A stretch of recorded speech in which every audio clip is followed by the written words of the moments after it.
let's have a think about what we mean when we say the active and the passive voice. Now, I don't know about you, but I grew up with a sibling, and my sister was possibly the most annoying and devious person I've ever known. Now, we'd have fights, and sometimes things would happen and stuff would get broken. So, for example, there was a time when we had this gorgeous lamp that my mum loved, and I broke it. Now, my sister, being my sister, ran to our mum and said, "Hannah broke the vase!" Now, that is what we would call the active voice. It's very blaming, and that's what the active voice does. It blames someone for something.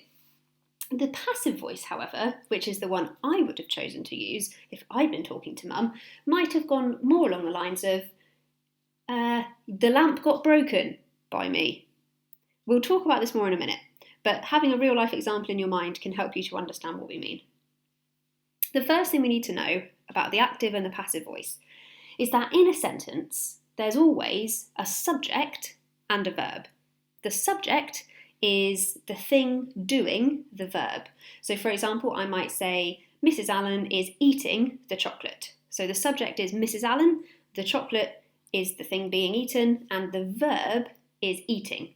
So the subject, Mrs. Allen, is eating the chocolate. So the verb there was eating. Mrs. Allen is eating the chocolate.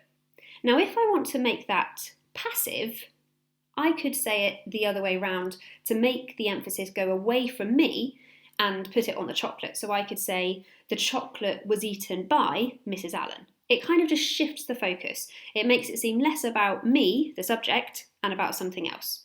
And you can do it about anything. I could say, the dog pooed on the carpet. Now that's active. But if I wanted to take the focus off the fact it was the dog, I could have said, the carpet was pooed on by the dog. Let's look at some more examples. So, here are some sentences. I'll read them out and then you can see whether you think they sound more active or more passive.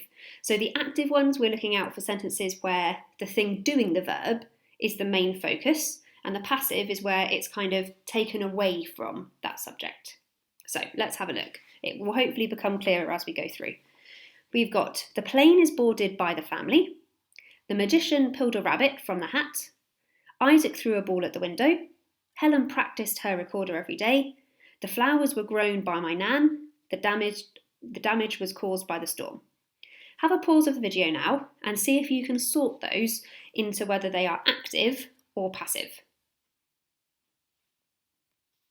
Okay, so the active ones, we were hoping to find the ones where the subject, the thing doing the verb, is the main focus, and the passive is where it's kind of taken away from that. So let's have a look at how they should go. So the active sentences would be these ones. So this is where the person or the thing doing the verb is the main focus. The magician pulled a rabbit from the hat. It's about the magician. Isaac threw a ball at the window. Bad Isaac. That's about Isaac. Helen practiced her recorder every day. So there we've got the person or the thing who's doing it is the main focus. In these examples though, it's the other way around. The plane is boarded by the family. The damage was caused by the storm. The flowers were grown by my nan. So for example, in that last one, my nan is the thing doing the verb. It's my nan is the subject. But the focus isn't on her, the focus is on the flowers. Or in the one about the plane, the family are the people boarding the plane, they're the subject. But it's more about the plane. The plane is boarded by the family. It's not so much about the family as it is about the plane. So we can actually take a sentence that is in the active or the passive and switch it to the other way around.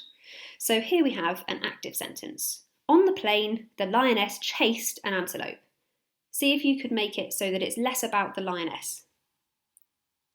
We could have, on the plane, an antelope was chased by the lioness.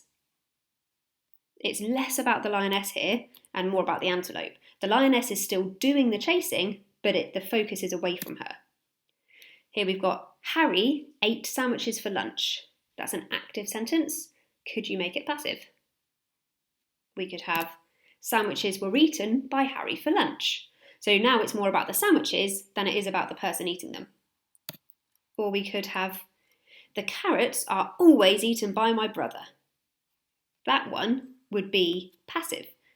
Let's have a look at how it would be active. My brother always eats the carrots. So if we look at these top two examples, the bold ones are the passive voice. Can you see what happens often in a passive voice? There's an extra word often put in. You might have noticed that normally the word by is used in the passive voice. On the plane, an antelope was chased by the lioness. Sandwiches were eaten by Harry for lunch. The carrots were always eaten by my brother. So rather than making my brother or Harry or the lioness the main focus, you can make it more passive by using the word by. Hopefully that makes enough sense for you to solve today's puzzle. Good luck!